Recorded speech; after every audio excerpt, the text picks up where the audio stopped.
오늘 우리 테이블 보니까 풍성하죠? 풍성합니다. 아무도 안 풍성한 것 같아요. 대답이 없는 것 같아요. 저는 아주 풍성합니다. 근데 오늘 룻기 3장의 말씀이 추수감사절의 말씀, 풍성한 하나님의 말씀입니다. 남편 없이 시어머니를 모시는 아주 좀 가련하다고 할까요? 그런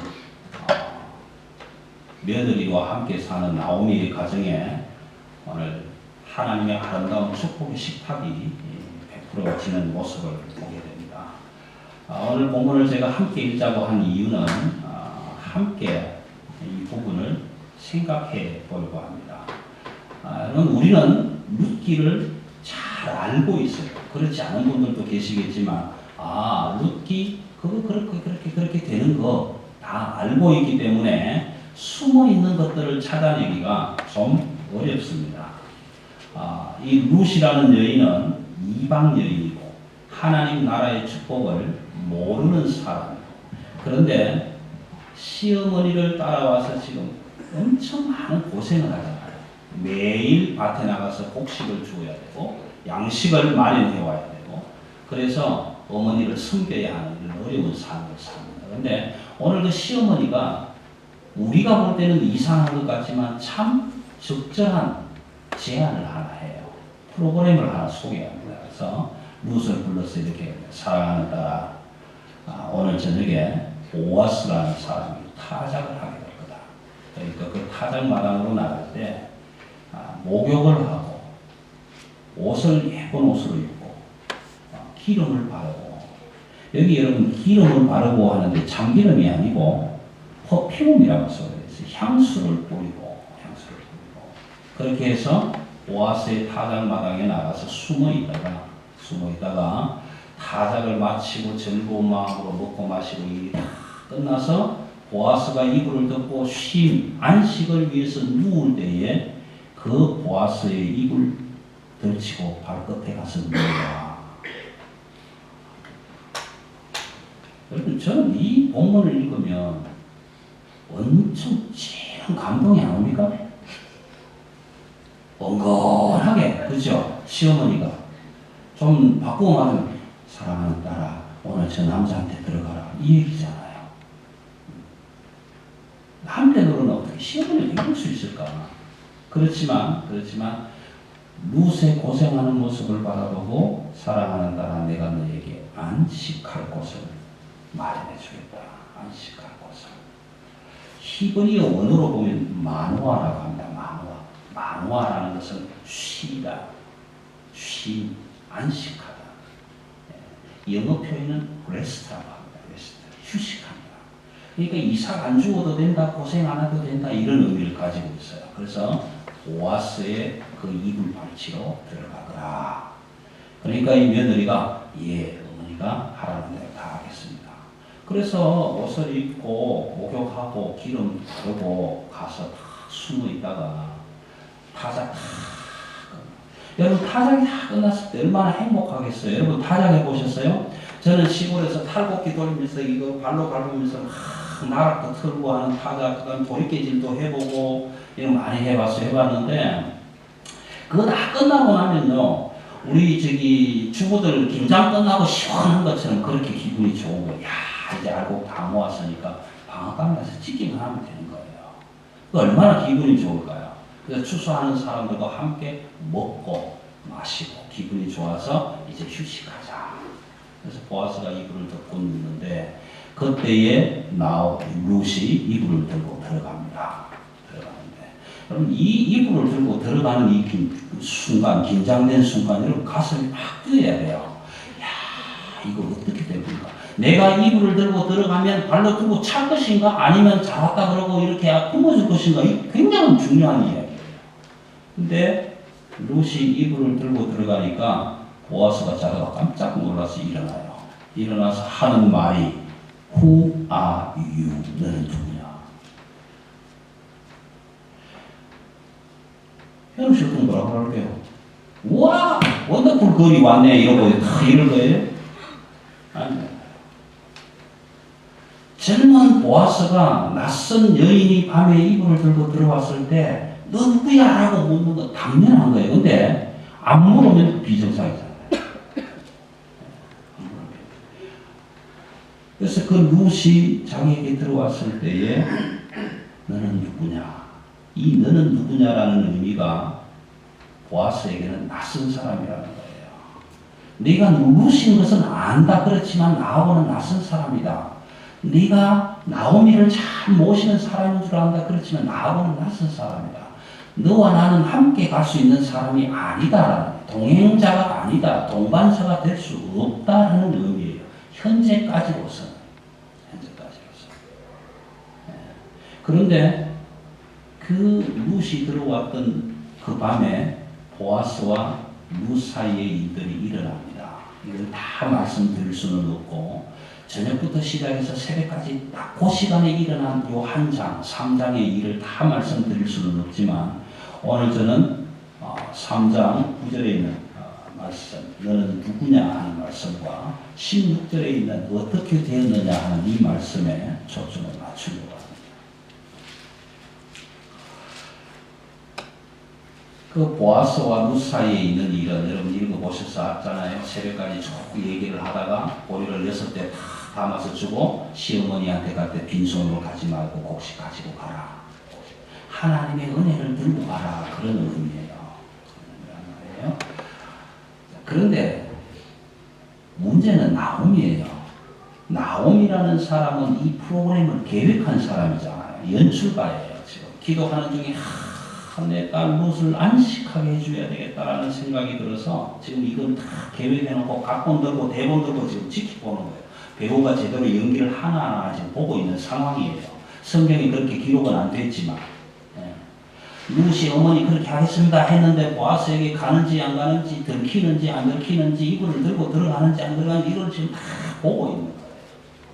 어떤 의미에서 보면 룻을 다른 남자에게 보내놓고 일이 어떻게 되어야 될지 결과가 궁금해서 지금 한심도 자지 못하고 뜬 눈으로 지금 그걸 쳐다보고 있는 상황이에요. 그렇게 해서 새벽이 되었습니다. 새벽이 되었는데 룻이 새벽에 보아스가 주는 곡식을 가득 안고 집에 들어와요. 집에 들어오는데 나오미가 이렇게 묻습니다. 어떻게 되었느냐? 여러분 여기에 어떻게 되었느냐는 말은 정말 번역을 잘한 거예요. 정말 번역을 잘해요. 여러분 성경 본문 있는 제일 밑으로 한번 가보세요. 제일 밑으로 가보면 2번 혹시 있으세요? 2번 제일 밑에 2번 없어요? 2번에 뭐라고 써놨어요? 너는 누구냐?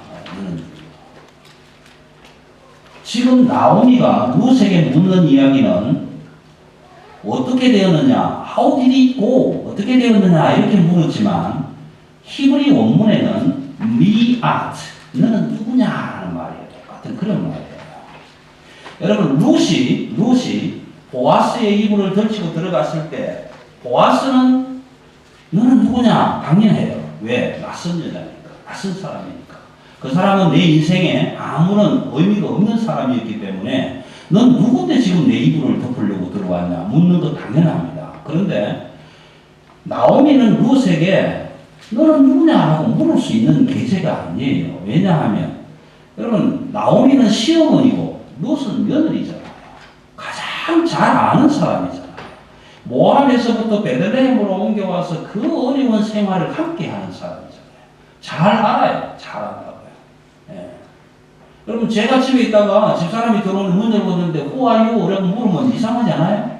너 누구냐? 이렇게 물으면 아마 잘못하면 뺨 맞을 거예요. 그렇죠? 그런데 이 지금 나오미가 그렇게 묻는 거예요. 너는 누구냐?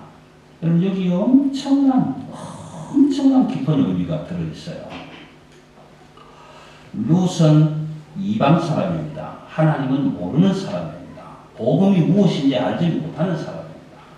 그런 모압 땅에서 올라와서 베들레헴에서 하나님의 양식을 먹고 마시며 살아가는 사람이 되어 가는데 그게 너무 안타까워서 나오미는 아예 하나님의 은혜의 땅으로 들어가라고 지금 밀어내는 거예요. 여기 있지 말고 축복의 땅으로 들어가라. 축복의 땅으로 들어가라. 여러분 보아스의 타작마당은 영어로는 드레싱 플로어 이렇게 써져 있어요. 곡식을 트는 자리다. 오늘 여러분 이 곡식을 트는 이런 타작마당처럼 이렇게 풍성한 자리예요. 성경은 곡식 뜨는 자리라고 했지만 하나님의 은혜가 풍성하게 내려오는 자리입니다. 그 자리로 룻을 지금 보냈는데 룻의 입장에서는 하나님이 나를 받아줄까 안 받아줄까? 보아스가 나를 받아줄까 안 받아줄까? 이 갈림길이에요. 굉장히 중요한 터닝 포인트예요. 근데 그 이불을 덮고 들어갔는데 보아스는 그렇게 얘기를 합니다. 물론 1장, 2장에서도 소개는 되어 있습니다. 하나님의 날개 아래 보호를 받으러 온 너에게 하나님이 온전한 상 주시기를 원하노라. 2장 10절의 말씀입니다. 그 하나님의 날개, 카나프라고 소개되는 그 하나님의 날개가 오늘 3장으로 넘어오면서 이렇게 됩니다. 너는 누구냐? 그러니까 나는 당신의 종입니다. 여종입니다. 룻이 고백, 나는 당신의 여종입니다. 그런데 당신의 옷자락으로, 당신의 이 옷자락으로 나를 덮어 주십시오. 하나님의 은혜로 나를 덮어 주십시오. 여기에 옷자락으로 번역된 말도 똑같은 카나프라는 날개라는 하나님의 은혜 아래 보호받으러 온 사람입니다. 그러니 하나님의 은혜로 나를 덮어 주십시오. 이 말을 세상말로 바꾸면 나를 아내로 맞아주십시오라는 의미가 됩니다. 나를 하나님의 사람으로 받아주세요. 나를 하나님의 은혜 안에서 사는 사람으로 여겨주세요. 자, 이런 상황이 생기는데 그게 어떻게 되느냐 하고 나오미가 보고 있다가 새벽에 들어오니까 물을 수밖에 해요. 1번 질문, 어떻게 되었느냐? 룻과 보아스하고의 어떤 관계가 되었느냐? 반도도를 차느냐? 아니면 이불을 덮어주느냐? 그런 질문이에요. 그 룻이 뭐라고 합니까? 어머니 보아스라는 하나님의 대리자로 온 그 사람이 나에게 은혜를 베풀어 주었습니다. 이불을 덮어주었습니다. 하나님의 은혜를 베풀어 주었습니다. 헤세드, 하나님의 인애를 베풀어 주었습니다. 그래서 곡식을 이만큼이나 주셨습니다. 두 번째 의미, 너는 누구냐? 너는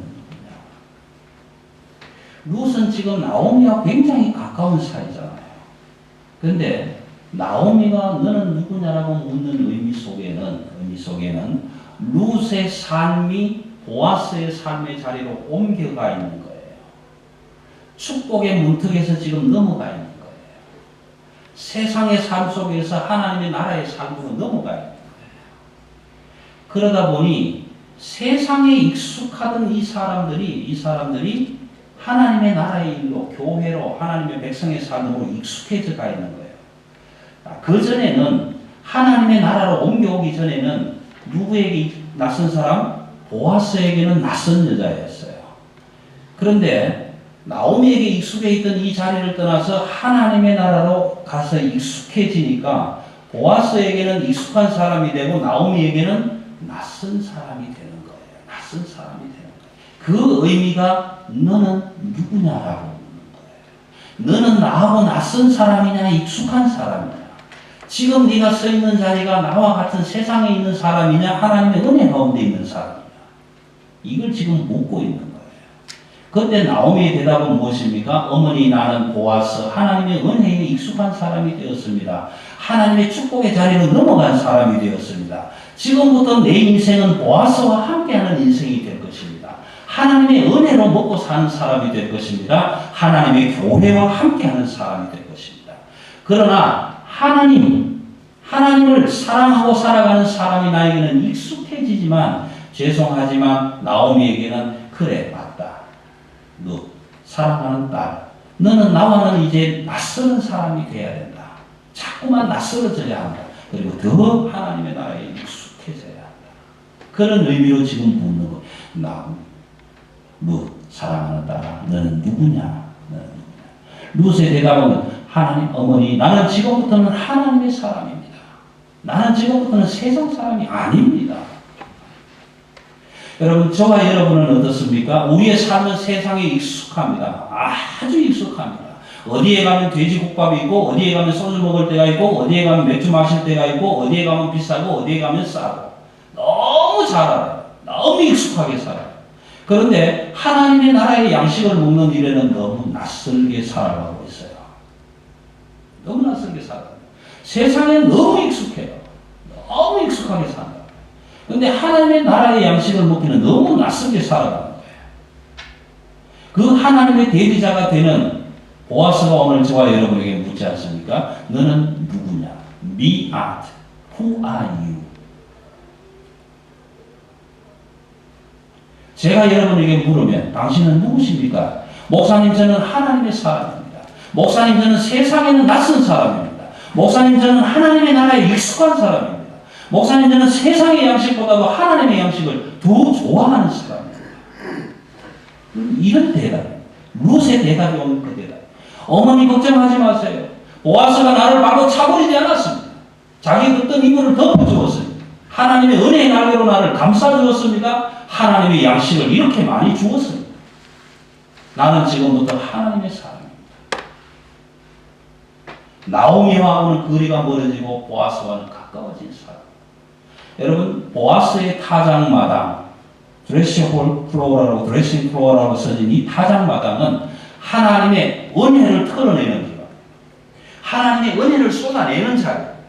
오늘 여기 이렇게 많은 과일들이 있는 것처럼 그 보아스의 타작마당은 하나님의 은혜가 쏟아지는 자리예요. 저와 여러분은 지금 이 타작마당으로 들어가기 위한 마지막 발걸음을 지금 준비하고 있는 거예요. 이 발걸음을 떼어서 하나님의 타작마당으로 옮겨가기만 하면 하나님이 주시는 축복을 누릴 수 있고 소유할 수 있게 되는 거예요. 지금 저와 여러분은 룻과 같은 자리에 있는 거예요.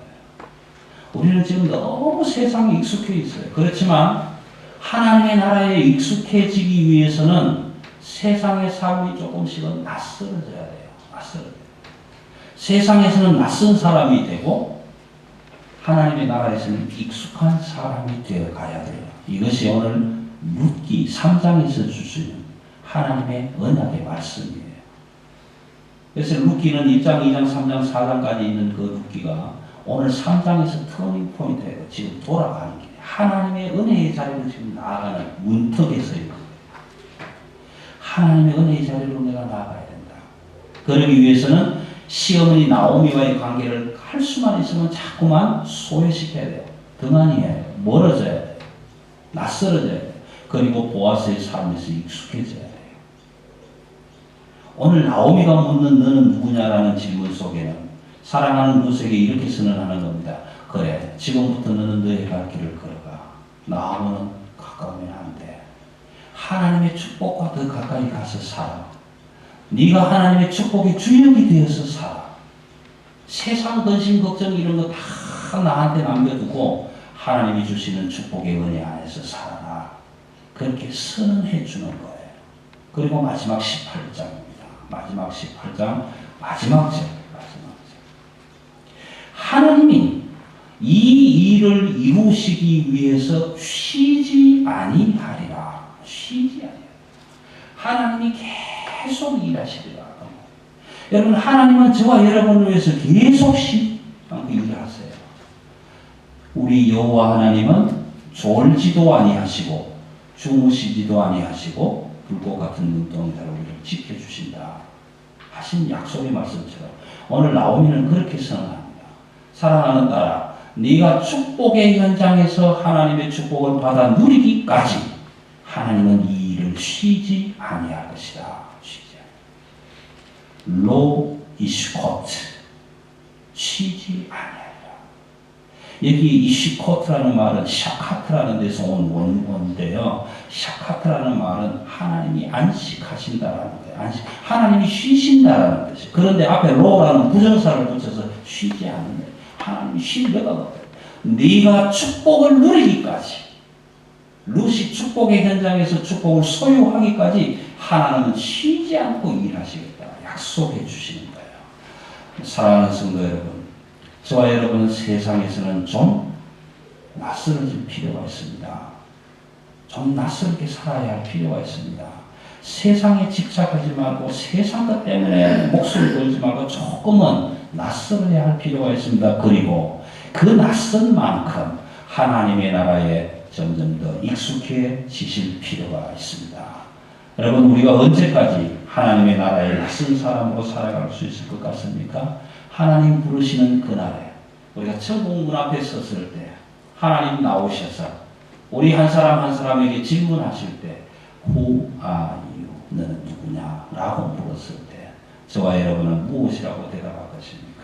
하나님 나라는 하나님 나라에 익숙한 자입니다. 세상에서는 낯선 자였습니다. 하나님 나라의 축복을 소유한 자였습니다. 대답하실 수 있는 저와 여러분 되실 수 있게 되기를 주님의 이름으로 기원합니다.